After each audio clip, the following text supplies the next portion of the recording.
I want to thank Kevin Moran for inviting me to join this virtual meeting of the Galveston Island Democrats. If it were not for this pandemic, I would love to be there with you in person. Enjoyed my time with you in the past, especially when we were running for U.S. Senate in 2017 and 2018. You all were always welcoming and kind and supportive and offered so much strength to our campaign. And I've got to think that helped to produce the extraordinary results that we saw in that year, that I hope have laid the groundwork for even better results in this year. So thank you. Thank you for that. Thank you for all the work that you've done in the past. And certainly thank you for all the work that you're doing now.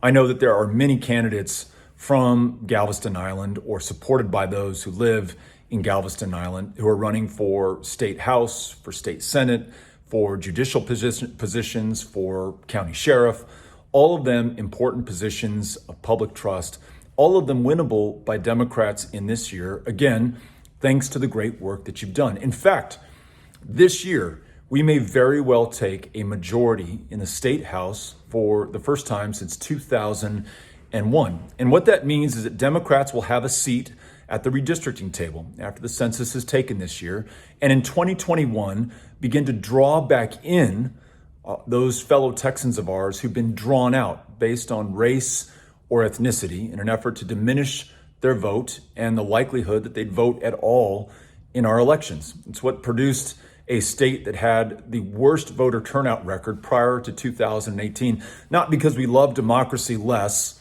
than any other state, but because we were literally drawn that way. When you add to that the voter ID laws that we have, the closure of more than 750 polling places in Texas in the last 8 years, and the fact that our state government is forcing many of us to vote in person, although none of us enjoys immunity from the deadliest virus to hit this country in the last 102 years, you know that we've got our work cut out for us, and you see what we're up against. But I believe in you, and I believe in us, and I believe that we're going to do this.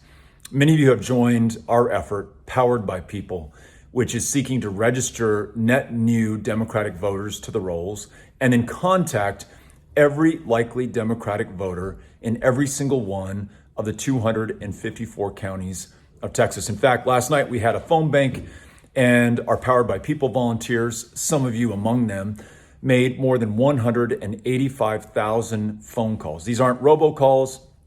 These aren't pre-recorded messages. This is human being talking to human being, Texan talking to Texan. And that's how we're going to win this. We can't hold in-person rallies or town halls. We can't knock on people's doors, but we can do the next best thing. We can pick up the phone, call them, and invite them into the most important elections of our lifetimes. And I firmly believe that the great candidates among you running for state house, state senate, sheriff, and these judicial positions, the energy and support that they've generated is going to flow up ballot. And we're going to turn this idea of coattails on its head. And instead of the top of the ticket sending voters down ballot, we're talking about down ballot candidates sending their energy and their voters and an expanded electorate up ballot. And that means MJ Hagar is going to have a fighting chance to defeat John Cornyn and become the next U.S. Senator for the great state of Texas. And it also means this, and I think this is profoundly important. Given how lawless our current president is, and the proven fact that he will do anything within or without the law to maintain or increase his purchase on power, I don't think it's beyond the realm of what's possible to envision a close election, won lawfully by Joe Biden in the popular vote and the electoral vote, but an election that is attempted to be stolen by Donald Trump, who has already warned that he's going to contest mail-in ballots, that he's going to defund the U.S. Postal Service at a time that you have an extraordinary demand for the U.S. Postal Service to make sure that those mail-in ballots reach their destination. He will do anything he can to subvert the rule of law and the sanctity of our democracy in order to hold on to his office. So he will invite chaos and confusion in any close result to try to invalidate a victory by Joe Biden. The best antidote to that is the state of Texas. 38 electoral college votes, if they are awarded to the Democratic nominee for the first time since 1976, that will send shockwaves through the system. The result on the political landscape of America will be simply seismic.